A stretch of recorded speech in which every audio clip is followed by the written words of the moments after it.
আল্লাহ ইন্নী কুনতু মিনাজ জালিমিন, আমি জালিমিনদের খাতার মধ্যে নিজের নামটা উঠাইলাম। দুনিয়ার কোনো ব্যক্তি এই বিপদ থেকে আমারে বাঁচাইতে পারে না, দুনিয়ার কোনো ব্যক্তি এই মুসিবত থেকে আমাকে বাঁচাইতে পারে না।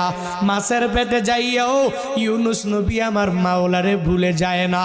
ইউনুস নবী যখন আল্লাহকে জানাইয়া দেয়, আল্লাহ লা ইলাহা ইল্লা আনতা, ও দয়ার মালিক তুমি ছাড়া কোনো ইলা নাই, তুমি ছাড়া কোনো মাবুদ নাই, তুমি ছাড়া কোনো মাশুক নাই, তুমি ছাড়া ইবাদত পাওয়ার যোগ্য দুনিয়াতে কেউ নাই। যখন ও ইউনুস নবী আমার ওই মাছের পেটের মধ্যে সিজদার মধ্যে পড়িয়া আল্লাহকে পুত পবিত্র বলে, আল্লাহ ছাড়া মাবুদ নাই এই বলে যখনই ঘোষণা দিয়া দেয় আর নিজের ব্যাপারে আল্লাহর দরবারে জানাইয়া দেয়, ও মালিক আমার ঠিক হয়